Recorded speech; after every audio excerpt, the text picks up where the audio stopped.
gulay na kalabasa.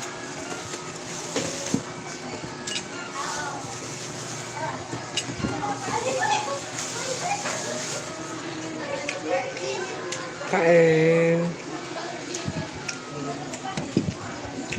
Kalabasa, tapos isda.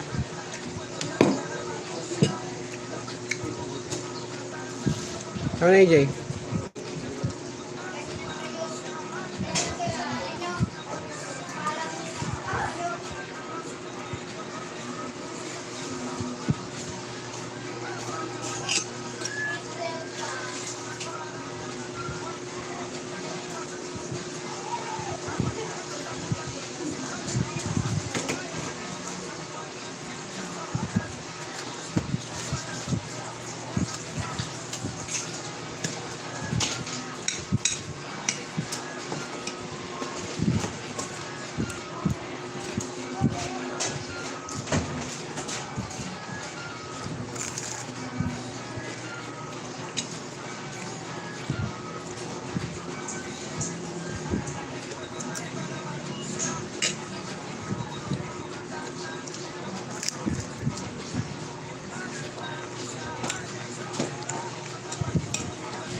Pro gamer tayo.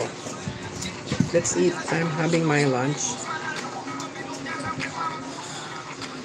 Wedding is legendary. Sino to? Kain. Nagpalit ka ng pangalan ah. Nagpalit ka ng pangalan.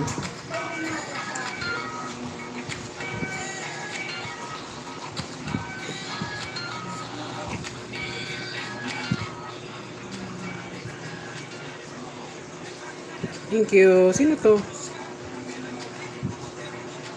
Magpalit ka ng pangalan? Silipin ko nga yung bahay.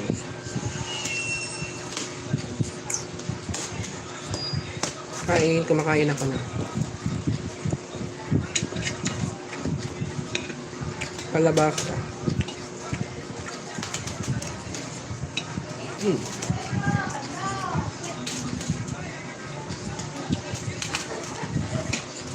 74. Ginawa kitang 75. Mag-subscribe ako sa isa kong channel sa'yo.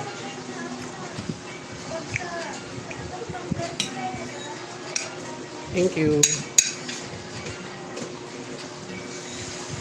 Done.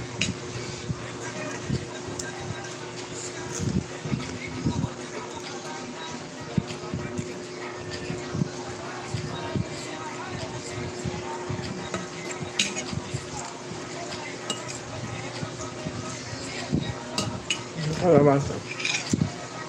Gulay na kalabasa. Kaisda.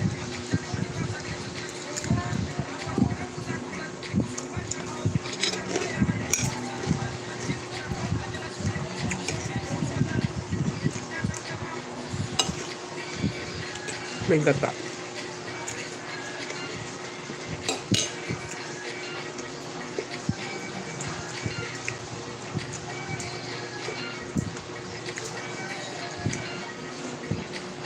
Kain. Na.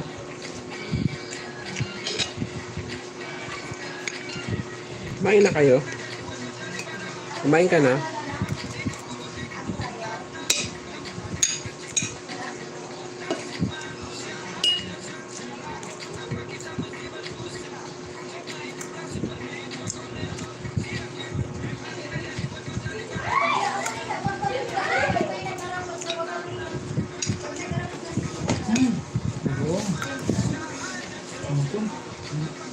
Luto. Luto bago.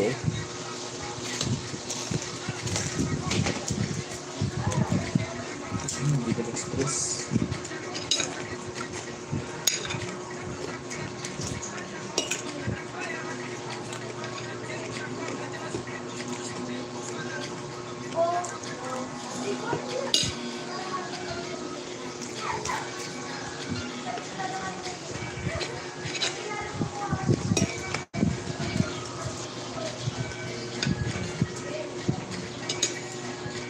Pick one, Roblox for green or chicken gun. Roblox. Green. Green.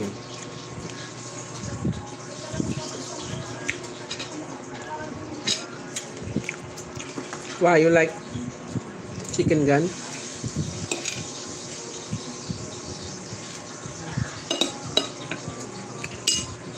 You like Roblox?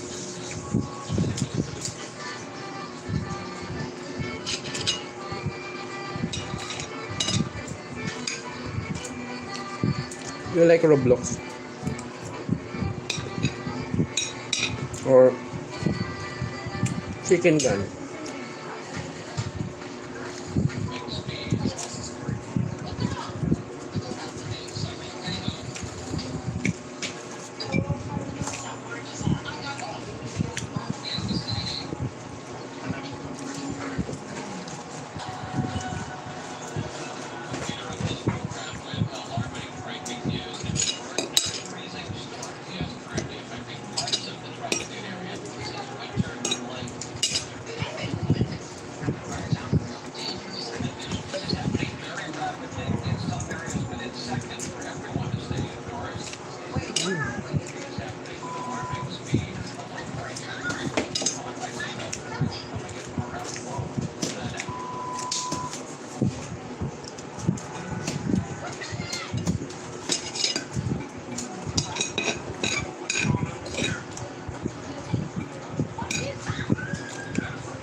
I'm done. Wait lang. Water big.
Wait a minute.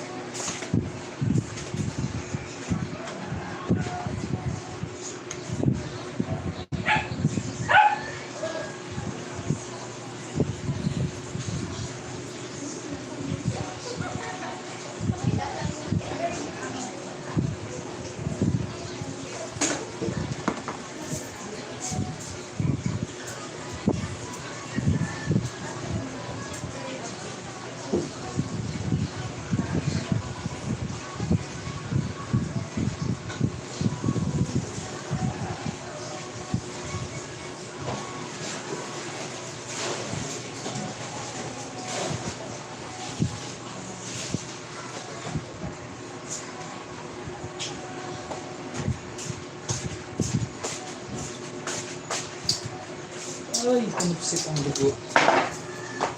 Tunupsip. Tunipsip. Hello. I'm here. Sus, maluwasan ano. Good day.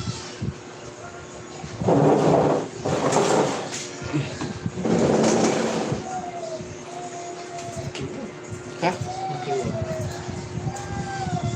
Ay!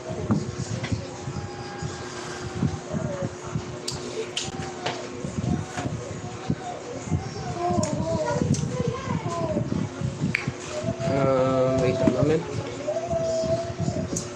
I'm done doing my lunch.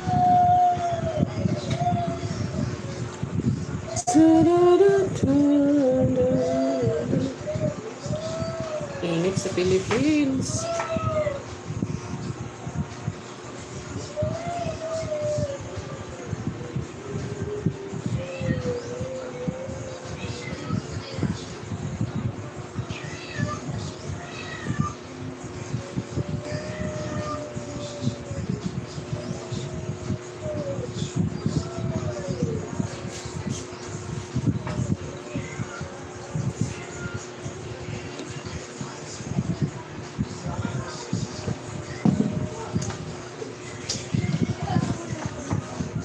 Oh. Bakang playlist. Pagawa na kang playlist na yan.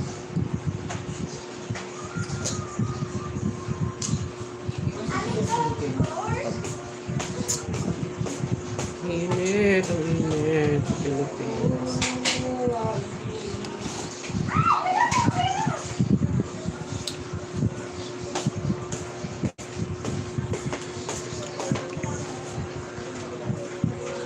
Gawa akong playlist.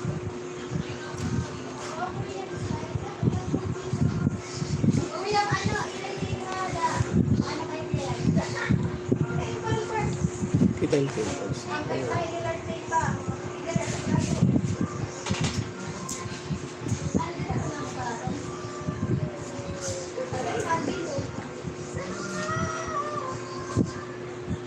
Kasi nakablanggat.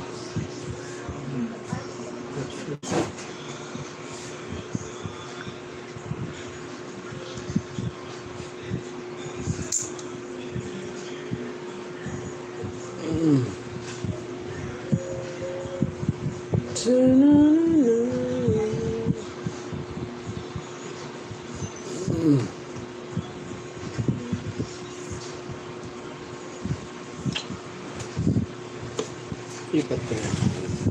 Dito kami. Yeah, ito na. Much better.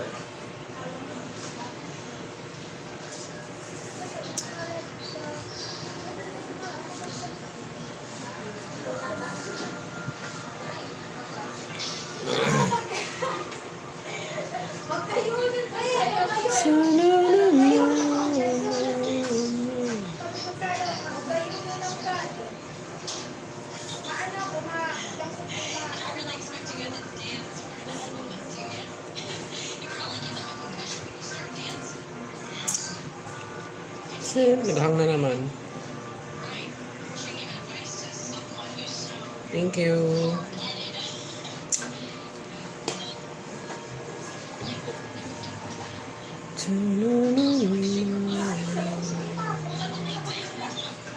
Hindi kaya maghang ito.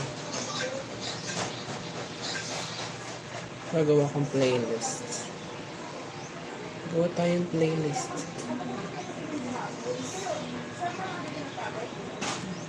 Ay, shitty.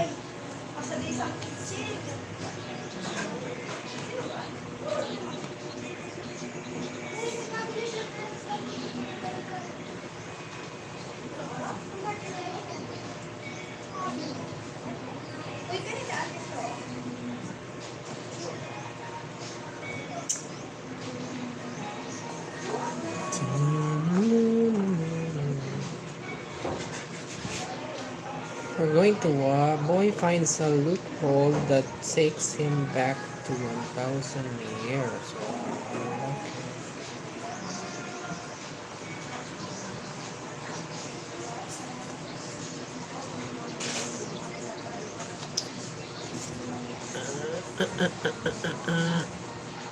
Ayan, para mas maliwanag. Thank you. Ano ba? The time when our protagonist Victor was a little boy. On one fateful day, he and his family get into an accident as their car falls off a bridge. Although Victor manages to survive, his father doesn't make it. In the present, a teenage Victor has nightmares about the accident and has developed a paralyzing fear of heights. One morning, he refuses to go to school because the students are being taken on an excursion to the nearby mountains. There, they plan to watch the solar eclipse, but Victor is afraid his phobia will kick in when they reach the top. However, his mom makes him change his mind by promising that his father will always be there to protect him. Meanwhile, 1,000 years in the past, a shaman casts a spell that will help him find a powerful artifact named the Stone of Power. He plans to use it to rule the whole world. The fire in front of him forms the shape of a dragon head, which matches the image on Victor's jacket in the present day. In the meantime, Victor has fun on the excursion with his best friend, Vovchik. He's also brought a bunch of fireworks to light at the end of the day. On the other hand, Vovchik has brought a megaphone to fool around with. After walking through the forest for a while, the group reaches a bridge. However, Victor freezes in the middle of it because of his phobia. This forces Vovchik to drag him back to the start of the bridge, while the entire class laughs at him. Embarrassed, Victor runs into the forest and hides from everyone else near a cliff. Soon afterwards, Vovchik finds his friend and tries to console him. However, their chat is interrupted as the solar eclipse begins. Suddenly, a massive earthquake hits the area. Vovchik falls off the edge of the cliff and holds on to the rocks just in time. Victor wants to help him, but his phobia of heights keeps him frozen. And before he can muster the courage to do anything, a magical portal opens behind him and absorbs Victor along with Vovchik's megaphone.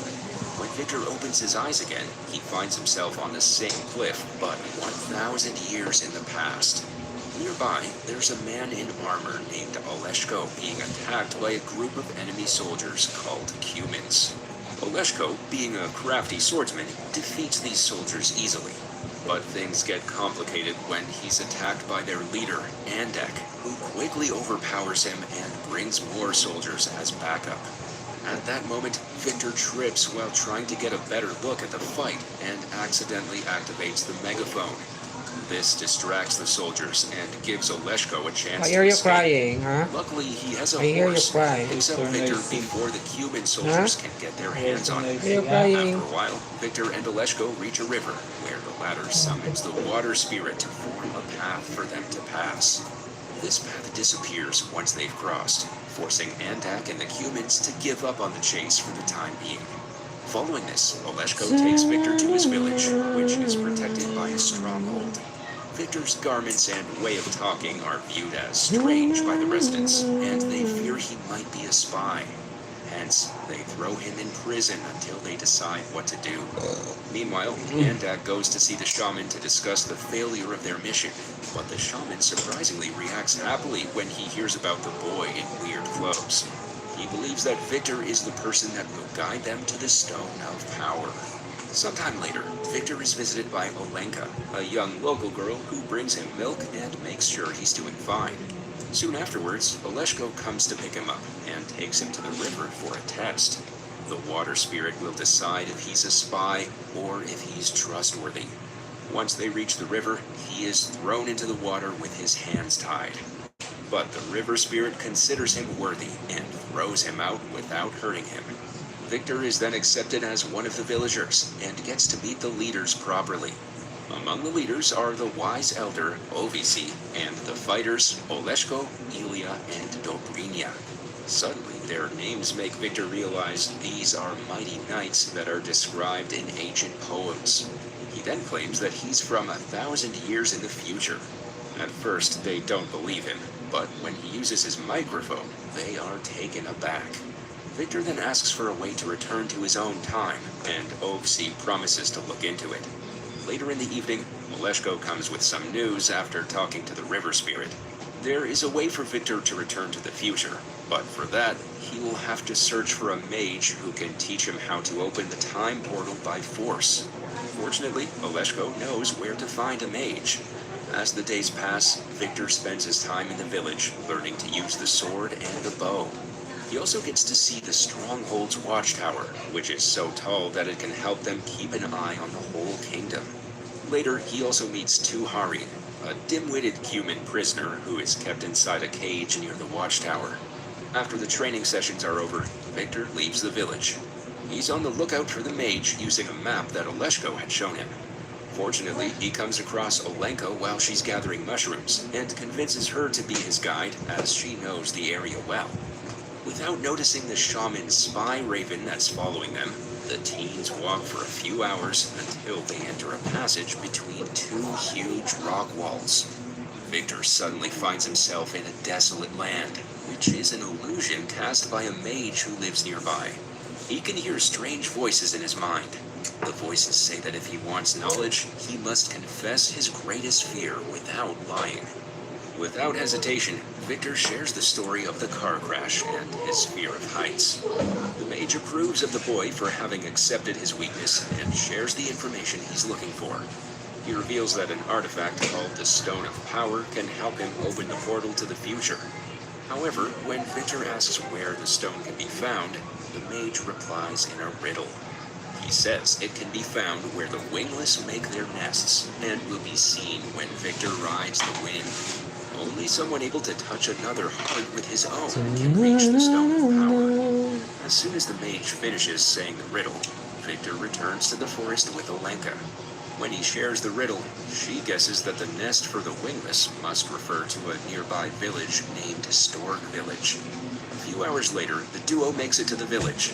Victor makes a kite on the spot and uses it to ride the wind, just like the riddle said. Soon afterwards, the kite automatically falls into a small pond nearby. He then jumps into the water, follows the string attached to the kite, and finally finds the Stone of Power. Unbeknownst to Victor, the shaman spy raven sees all of this and flies to tell his master. As soon as the news reaches the shaman, he sends a bunch of human soldiers to steal the stone. Just like he had hoped for, these ruthless warriors not only kidnap Victor and Olenka, but also light the Stork village on fire. Fortunately, thanks to the watchtower, the soldiers at the stronghold learn about the attack and immediately send their warriors, led by Ilya, Dobrina, and Oleshko. They beat up the humans easily with their superior sword skills. When everybody gets back to the fortress after the victory, Ilya vows to direct Victor so he can find the portal that he came from. But Ovsi suggests they need to wait for a storm, because the god that made the stone was the Master of Thunder. He believes that only a storm can activate its power. Later, Victor follows Ovsi to his home and discovers the old man is trying to make a flying machine. The boy from the future takes the opportunity to teach him about aerodynamics using a paper plane as an example. From then on, Victor and Ovsi work together on making functional wings. In the next scene, Ovsi suggests that the best spot to hide the Stone of Power is on top of the watchtower. But when Victor refuses to go up there with him, he reminds the young boy that confronting one's fears is important. Soon afterwards, Victor and Ovsi manage to make it to the top, where the latter hides the stone under a pile of rocks. Unfortunately, the shaman sees all of this in his magical fire. A few hours later, a heavy hailstorm arrives. The big hailstones strike the captured Tuharin in his cage, causing him great pain. Fortunately, Victor grabs some old sailcloth and covers the cage with it to protect the prisoner. That night, a flash of lightning hits the pile of rocks on top of the watchtower. Hello, The Stone of Power, along with other Anong rocks, ginagawa ni falls near the Ken? Wala kang cage. pasok, Ken. Tuharin cunningly uses the debris to break the lock and escape. He takes several Walang pasok things si from the Ken, village, including the Stone of Power, along with other pieces of rocks, before fleeing. He then travels to the human camp, where the shaman notices Tuhaireen has accidentally brought the Stone of Power. Mainit na pag So he nakasama. informs Andek that they'll now need the person who retrieved the stone to make it work. The next morning, people in the stronghold find out that Tuhaireen and the stone are gone. Despite this, Victor and Ofsi concentrate on finishing the flying machine, because it's their only hope to recover the stone without a war. Sometime later, Ofsi and Alenka go out to gather berries and some moss. There, they're ambushed by a group Walang of pasok humans kasi that buntis kidnap teacher. Alenka. Ofsi attempts to Buntis save teacher. her O, mga himself, anak ng but teacher ends niya. up getting injured. He Ah, somehow wala manages kayong to make it to teacher. the village and Walang tells everyone substitute. about what happened. But soon after, he succumbs to his injuries. On the other hand, Alenka is taken to Andak. He snatches a paper bird that Victor had given her and sends it to the stronghold with a raven. When Victor receives it, he decides to risk his life and set off to the human camp Mga alone. anak teacher niya. There, he's asked to activate the stone if Okay. he wants Alenka to live. But Punta na kay Victor SM. cleverly pulls out the Punta ka fireworks na from his SM. bag, Ken. lights them, and throws them at the Punta ka na soldiers to SM. create chaos. Unfortunately, before he and Alenka can escape, they're captured by Andak, who gives them a final chance to activate the stone. Victor doesn't know what to do until he recites the riddle in his Don't head know what and to realizes do the whenever heart-to-heart part means the magic of the human bond. He approaches Alenka, and when they hold the stone together, the magic inside it finally comes to life. At this moment, Shaman snatches the stone away, and Andak orders Tuhaireen to kill the teenagers. However, Tuhaireen can't bring himself to do it because he remembers how kind Victor had been to him. Instead, he frees the two prisoners and gets them a horse. The following morning, Victor and Alenka return to the stronghold and caution everybody about the approaching human assault. The next day, along with the Cuban army, comes a giant golem, a massive beast made out of rocks that the shaman controls with the power of the stone. The beast takes a huge boulder and throws it at the stronghold gate, destroying it completely. Sensing the imminent danger, Oleshko Lelis leaves number the stronghold 13. and makes the golem chase him. He slow attack until he makes the beast Walang trip pasok and si fall Ken into the river, Ken. where the water spirit captures it. At that moment, a new eclipse begins, and Andak orders his army to attack the stronghold. However, the villagers bravely defend their home under the leadership of the three knights. When Andak realizes that he's about to lose, he decides to abandon the battle. But the shaman manages to bring the golem out of the water for another attack. Seeing this, Victor plans to climb to the top of the watchtower and use the flying machine to get to the shaman. Ofsi's words of support ring in his mind and help him overcome his fear, allowing Victor to climb on the flying machine and jump off the wall. The machine flies just as smoothly as he had hoped. He soon lands on the cliff where the shaman is standing. Victor then pushes him off to his death and finally recovers the Stone of Power. Unfortunately, Andak arrives at the cliff as well, intending to steal the stone. The two struggle for a while, and Victor eventually throws it into the water to safeguard it. With the power of the stone now gone, the golem immediately disintegrates into ashes. Enraged that his plans have been foiled, Andak proceeds to launch his attack on Victor. But before he can do so, Oleshko arrives at the scene. The two men then engage in a fierce battle, and in the end, Andak falls to his death the same way the shaman did.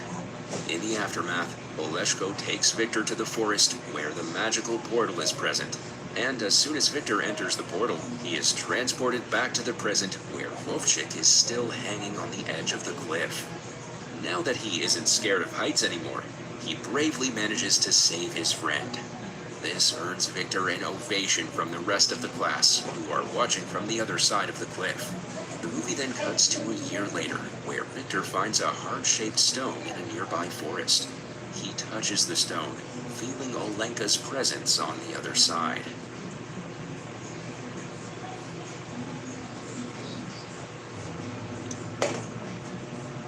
Man clones sa Urban learns man. Boy, inaayos na boss. Ang Champions Ascension ay isang libreng PC game kung saan maaari mong labanan, high-level up at ibenta ang iyong mga character at item. The film begins by showing Max, a young man, and his mother, Molly, as they arrive in the quaint town of Cooper Canyon.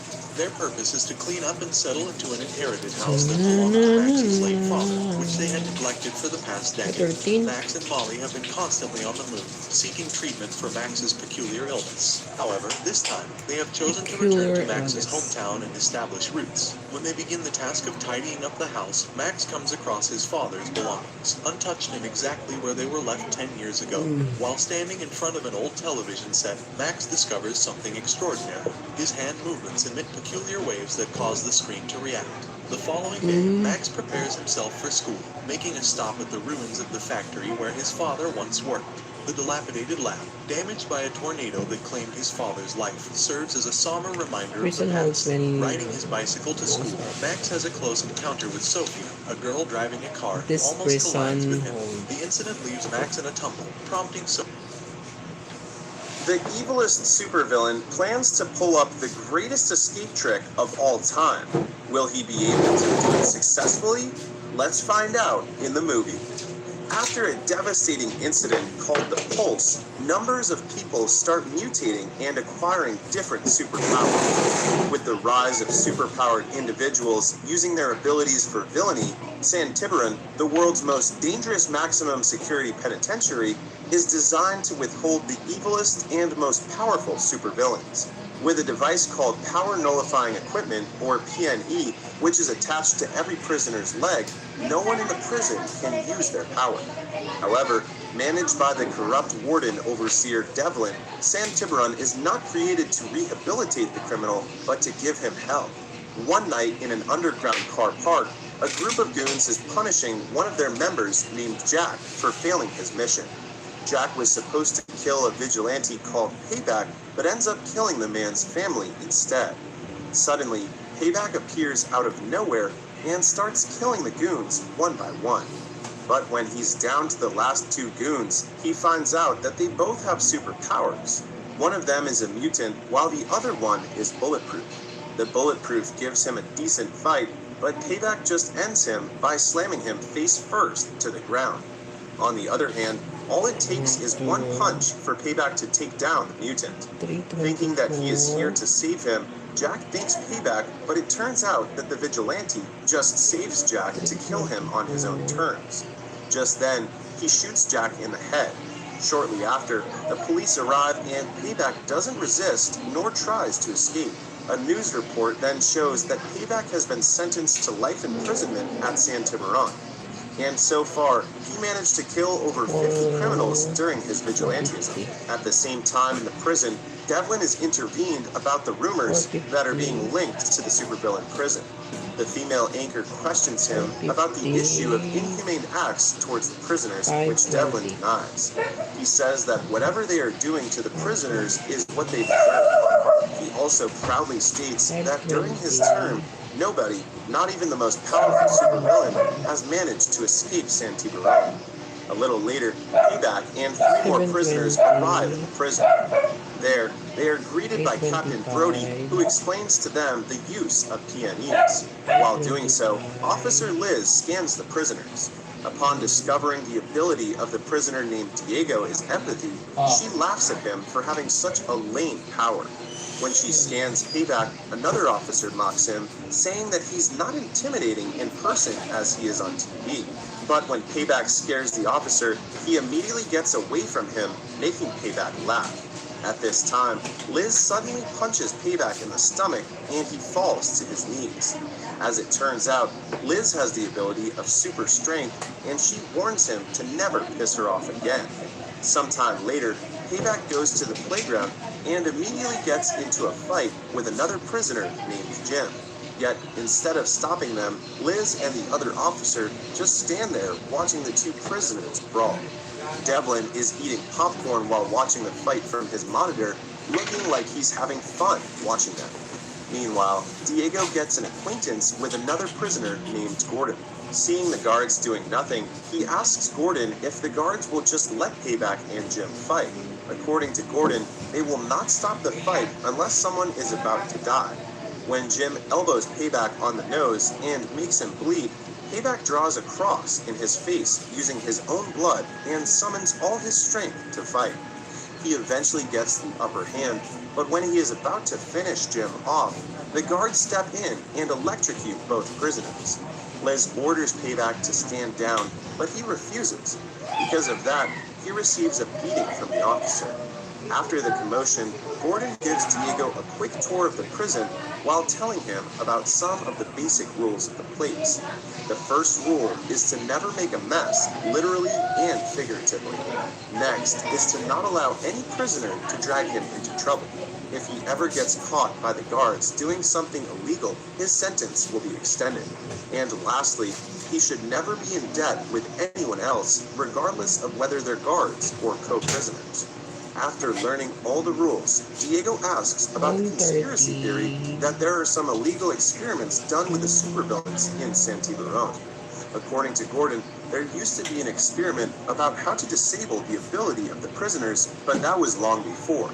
This experiment resulted in the development of power nullifying equipment. Now, there are no more experiments, legal or illegal, done in the prison. Gordon then asks Diego what crime he committed for him to be sent to San Tiburon. As it turns out, Diego did nothing serious, but only drove a getaway car. However, he got caught and sentenced to 5 years of imprisonment. At this time, he asks Gordon if the Lobe, the worst criminal in history, is truly in San Tiburon prison. It is said that the Lobe has mind-controlling power and once mind-controlled a mother into killing her own family. Suddenly, Gordon starts whispering and pointing to a cell behind him, saying that the cell of the Lobe is there. He then warns Diego that the last person he wants to mess with is the Lobe because he's the most dangerous villain detained in the prison at the moment. When they are talking about him, the Lobe gets transferred into a dark room where he faces his parole trial. It is his 4th time applying for parole. Unfortunately for him, this time he gets the same answer as before.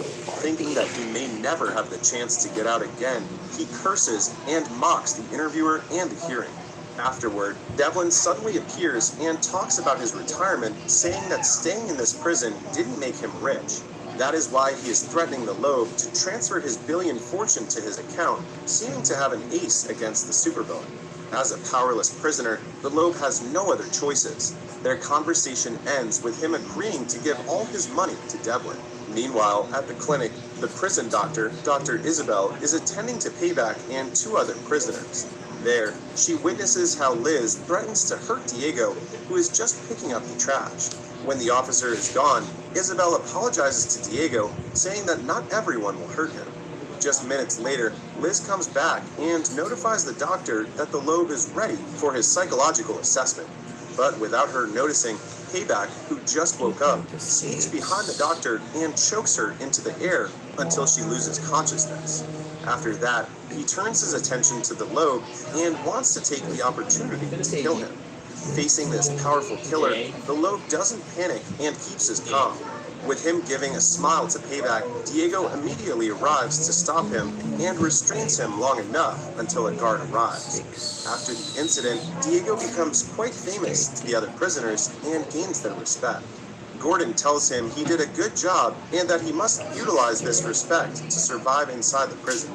A little later, a mutant named Darius, who works as a personal guard for the Lobe, approaches their table to tell Diego that his boss wants to talk to him.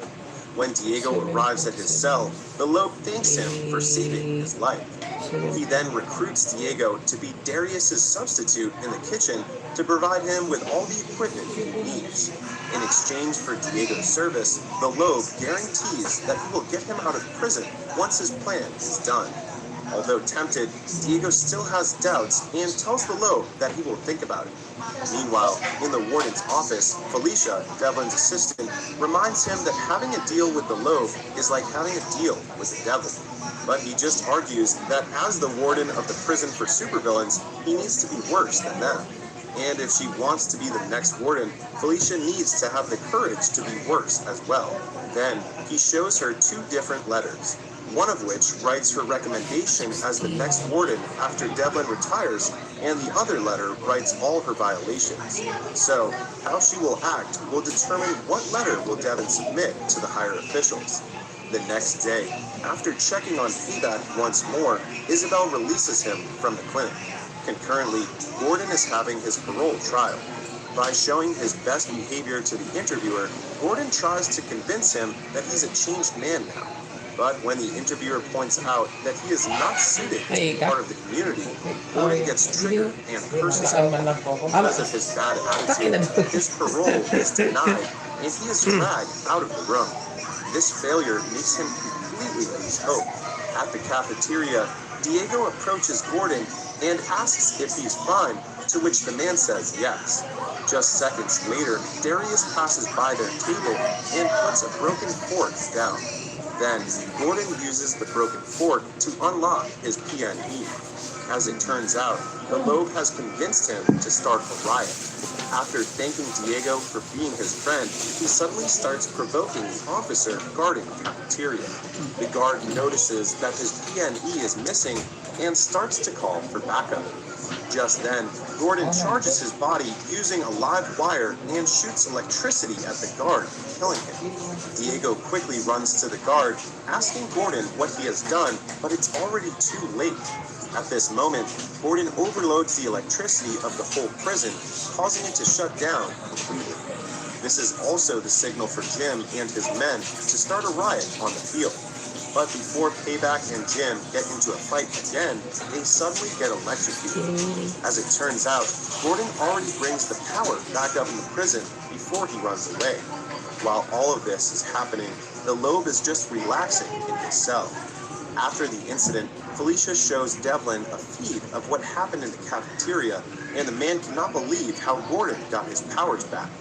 Because of this, they conduct a manhunt for Gordon all over San Tiburon. Gordon, on the other hand, stops at the clinic, peacefully looking outside the windows. Suddenly, he gets a smack to the head from Liz. She reports the situation to Devlin, and the warden orders her to kill him. At first, Liz doesn't want to do it, but she has the order to comply with. But what's weird is that Gordon lets Liz kill him easily, even though he can just easily electrocute him. The whole incident is then covered up in the news. Devlin fabricates a story that Gordon tried to escape, but he falls to his death, and one of the news anchors seems to be on Devlin's side. Going back to San Tiburon, Diego is on a call with his wife when Liz suddenly cuts the call to inform him that Devlin wants a word with him. In the solitary section, just next to the Lobe cell, Devlin shows Diego the extreme solitary confinement cell to scare him. Inside a thunderstorm-like atmosphere, and it can kill a man in just 1 second. Then, he interrogates Diego about what the Lobe asked him to do, to which he reveals that the Lobe simply asked him to take a shift in the kitchen. After hearing this, Devlin lets him go, but he also reminds him to report to him everything that the Lobe tells him to do, starting from here on. After his conversation with Diego, Devlin proceeds to talk to the Lobe about the recent incident. However, the villain insists that he has nothing to do with it. Hearing this, Devlin gets pissed and reminds the Lobe of their deal, saying that if he doesn't commit to the deal before his retirement, he will put him in the extreme solitary confinement cell. The Lobe is clearly aware that he can never get out of prison by himself, which is why he needs Devlin's help. So he promises Devlin that he will surely get the money on the day of his retirement on the condition that he gives him the Wi-Fi password of the prison. Devlin is glad to hear that and just gives the password to him. Meanwhile, Felicia, Brody, and another officer are down in the basement to check on the electrical system of the place. There, they talk about what happened to Gordon, and Felicia is not happy that they killed a prisoner. Brody feels the same, but as the captain of the guards, he thinks the image of the prison is more important. Just then, the other officer says he can fix the generator. All he needs is some help and enough time. Hearing this, Felicia says they better fix it before Devlin steps down on the position. Sometime later, the reconstruction of the basement and the electrical system begins. When everything is done, Felicia notifies Devlin about it and asks if there's any news about her promotion. According to Devlin, the boards are still deliberating, but he assures her that she still has a good chance of becoming the next warden. As the day of Devlin's retirement is coming soon, everyone in the prison seems to be nervous and expects something big will happen. In the solitary section, Diego talks to the Lobe and asks what is truly happening. Hearing that he's panicking, the Lobe tells him that he needs to relax and assures him that he will get him out of San Tiburon. All he needs to do is lay low until Friday, Devlin's last day on the job. The next morning has come, and Felicia receives an email regarding Brody's candidacy for being the next warden. Angry, she storms to Devlin's office and confronts him about it. According to Devlin, it is the board's decision, and he has nothing to do with it. He then assures her that it will be an honest competition between her and Brody. The day of Devlin's retirement finally arrives, and this is also the moment of truth for Felicia and Brody. As expected, Brody gets the position, and Felicia is visibly disappointed about it. To add salt to the injury, Devlin recommends to Brody to keep Felicia as his assistant, calling her a viable asset of the prison. After his announcement, he goes straight to the Lobe to get his billions of retirement funds from him. Handing the Lobe a tablet, Devlin is now prepared to be a billionaire. But instead of beginning the wire transfer of the money, the Lobe just disables all of the PNE inside San Tiburon. This causes a massive riot in which the prisoners are now free to use their abilities. Seeing this, the officers are forced to retreat, except for Liz, who can fight the rioting supervillains. Meanwhile, Diego, who's currently on shift at the clinic, starts suffering from all the feelings filling his head upon his abilities' return.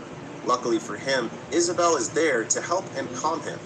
All the while, Felicia warns Devlin about the whole situation. But when he's about to go out, he gets locked inside the Lobe cell. As the riot continues, the prisoners start wreaking havoc, beating and killing every guard, even another prisoner that comes their way. Furthermore, Payback and Jim take this chance to settle their beef against each other. However, because of his heart and mind, Jim is clearly having the upper hand in the fight. Luckily for Payback, Jim gets distracted by another prisoner, allowing him to escape.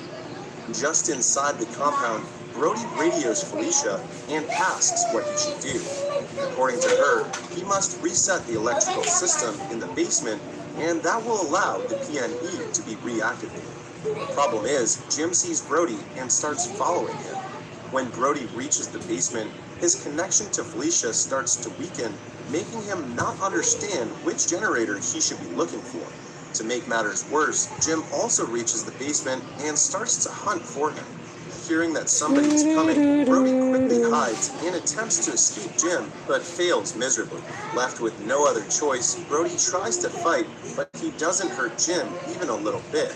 In turn, Jim slams him on the wall where the generator is. Just then, Brody remembers that it's the generator that they fixed before, and he needs to restart it. Once he breaks away from Jim, he breaks the pipe, releasing a gas straight into his face. And when he stumbles into the generator, it short circuits, resulting in Jim's death. At the same time in the Lobe cell, the warden doesn't seem to care about what is happening since it is his last day. All he cares about now is the money he will get from the Lobe.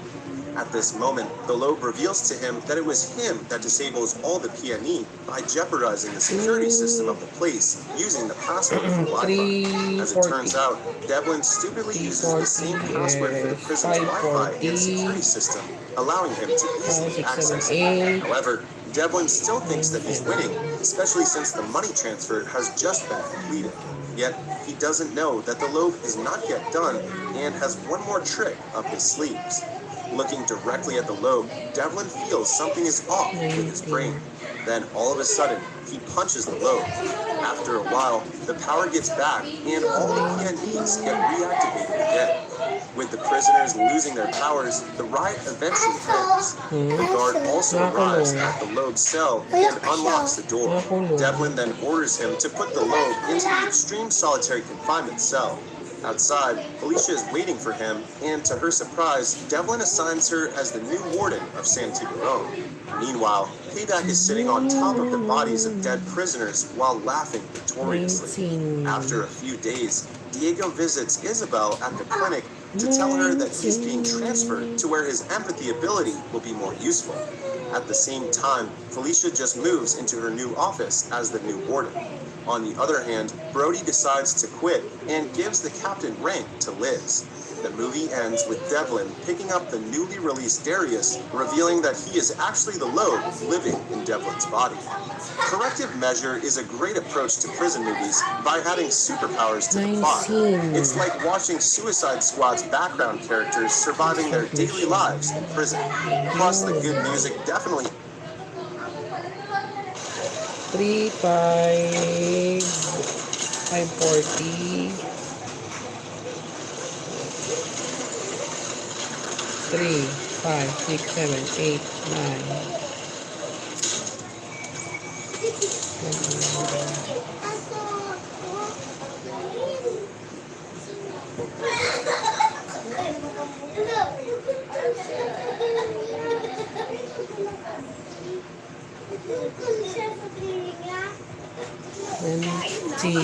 Sarap ng Studio Fantastic. 320.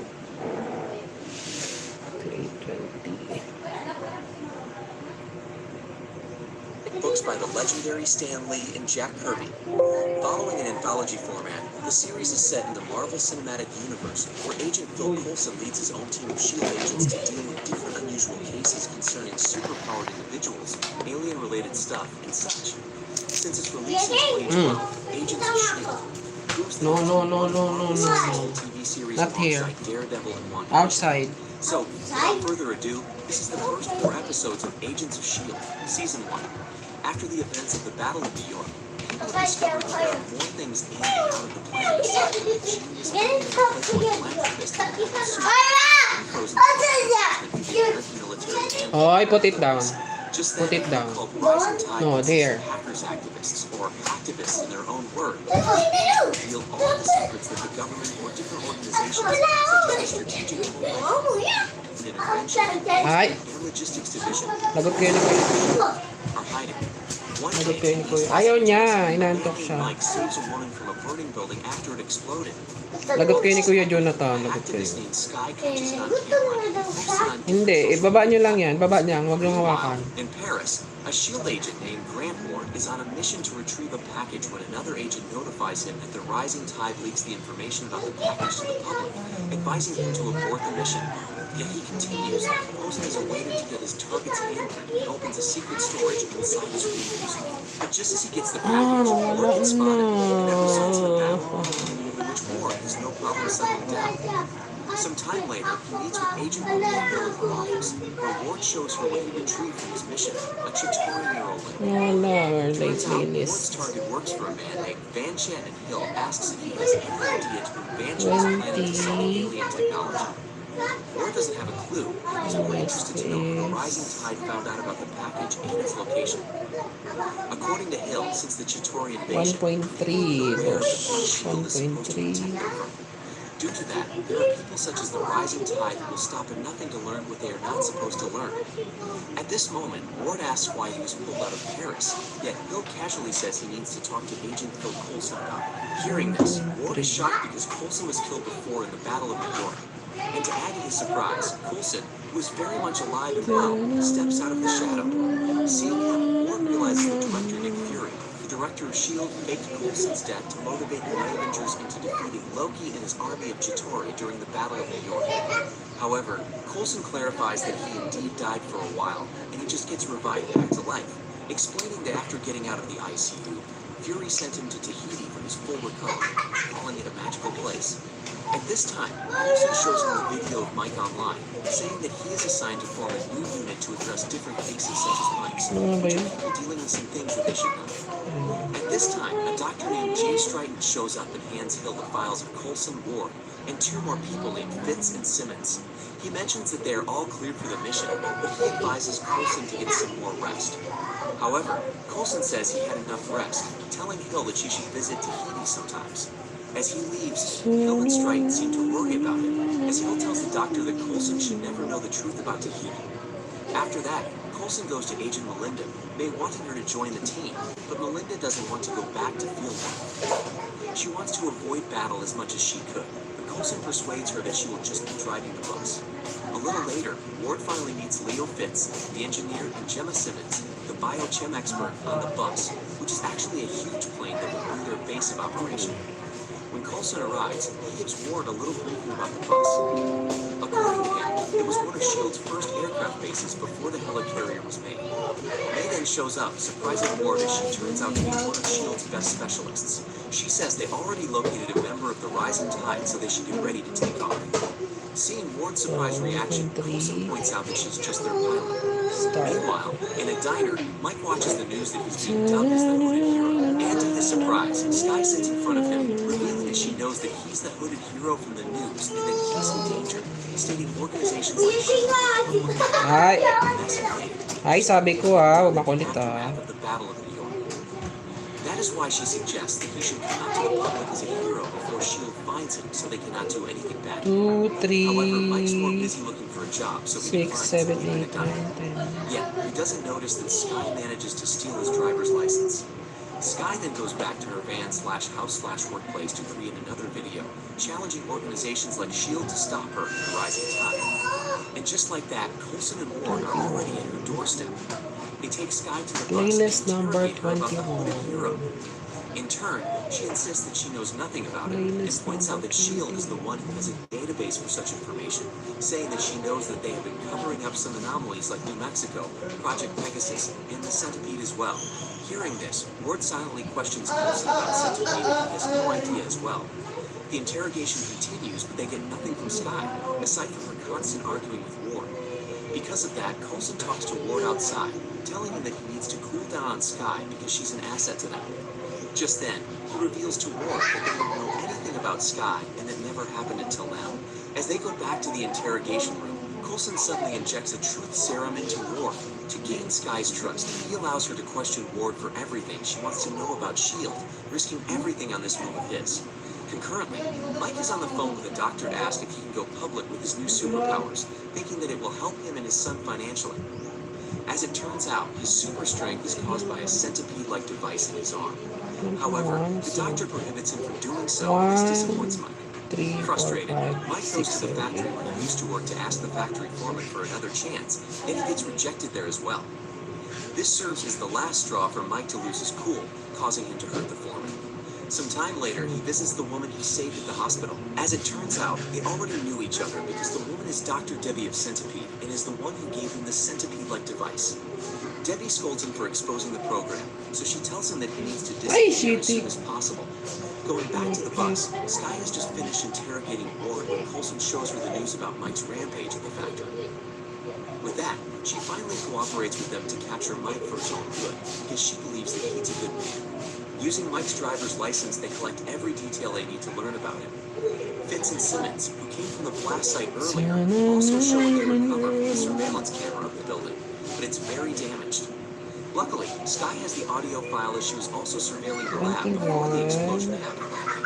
Due to that, May takes her to her van, and she sends the audio file as well as everything she has on the centipede to Fitz. All the while, Simmons examines the alien device that they also recovered from the site, and discovers that it has the properties of both gamma radiation and super 3, soldier 4, serum. 5, 6, 7, Not long 8, after, 9, Fitz finishes all the sensing of his and Sky's data, so he activates the hologram and they finally have a clearer image of what truly happened in the 2, lab. 4, 6, 8. There, they see that a man is angrily looking for a doctor, referring to Debbie. At this time, you notice the centipede-like device in the man's arm and immediately realize that it's the same as the one Mike has. Later on, they are shocked to see that the cause of the explosion was the angry man himself, as the centipede-like device turns out to also have extremist aside from the mentioned superpowered properties earlier.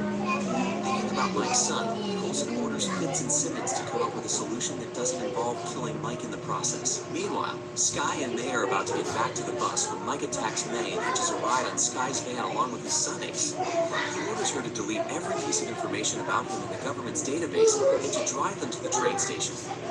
Mike asks if she can really do it, to which she assures him that she already did it to someone before, referring to herself.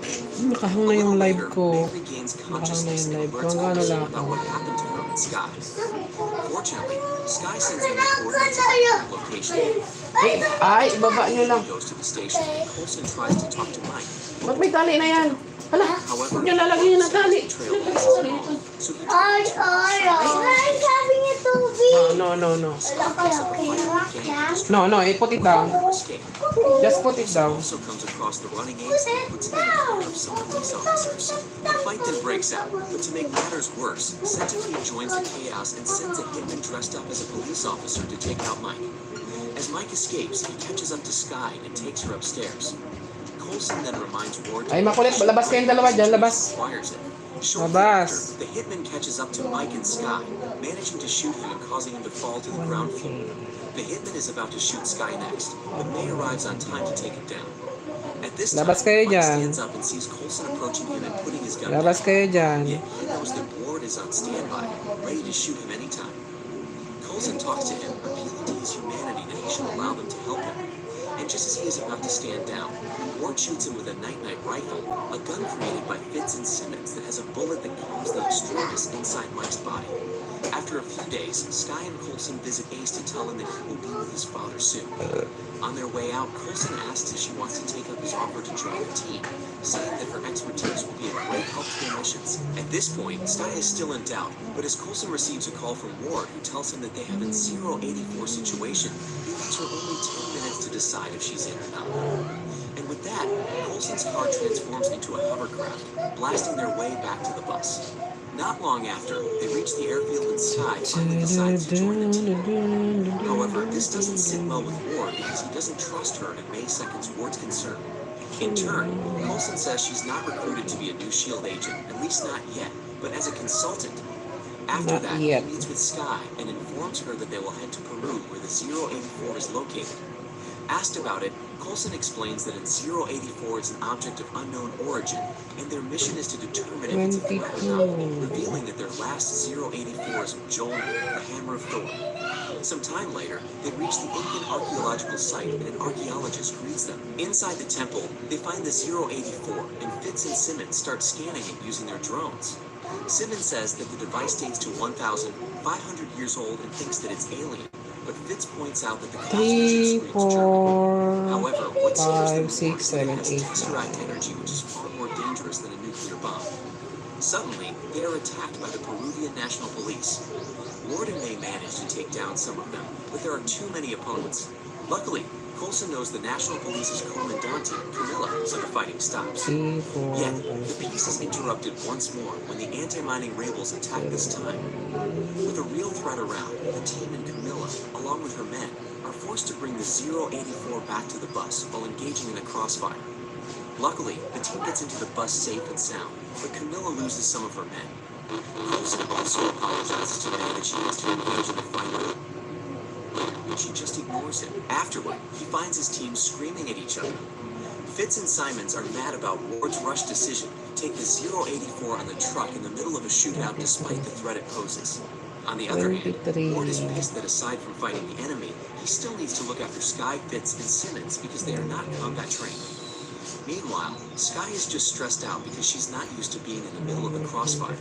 Seeing this, Coulson tells them that they need to work out their relationship, saying that they should use their expertise to deal with their interpersonal problem. After that, he meets with Camilla and gives her a tour of the bus. Not long after, Sky decides to talk to Ward, knowing that they haven't really been on good terms since they meet.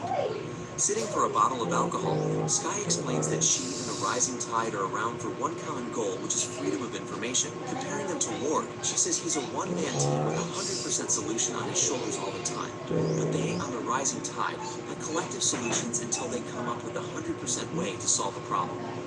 Meanwhile, Coulson is showing his collections to Camilla, but she seems more interested in getting hot with him.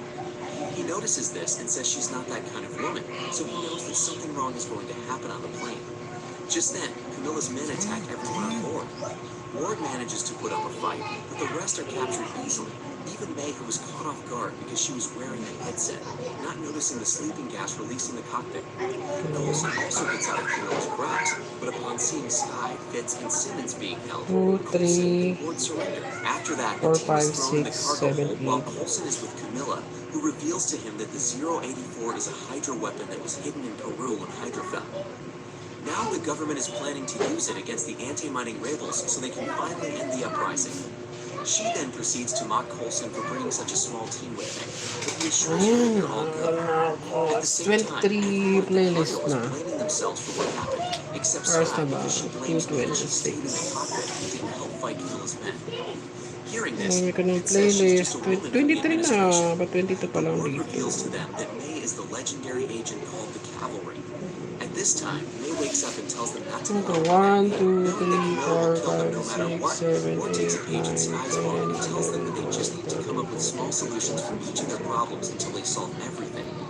With that, they finally begin to 2:30 cooperate and form a watch plan together, hour. starting with May breaking her wrist to get out of the street and taking down the officer guarding her. Then, she frees the four and rams a vehicle to the lab's door. Afterward, Fitz and Simmons activate their drones to trigger the 084, blasting a hole in the side of the plane. Luckily, Coulson sees the drone beforehand, so he ties himself to the pole, preventing him from getting sucked outside the plane, and also holding on to Camilla so she doesn't eat her. War, on the other hand, deals with the soldiers while Sky, Fitz, and Simmons take care of the 084. However, the pressure makes it hard for them to move, especially for Ward, who's fighting multiple men. Just then, a safety pamphlet gets into Sky's face, giving her a bright idea. Acting quickly, she releases a life raft, sealing the hole on the side of the plane, finally stabilizing their flight. Sometime later, they finally reach their destination, the slingshot. As they settle down, Ward comments that Sky has the potential to be a SHIELD agent.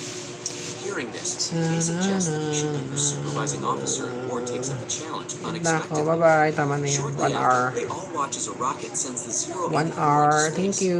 While everyone is busy, somebody messages Sky's phone asking her status, to which she replies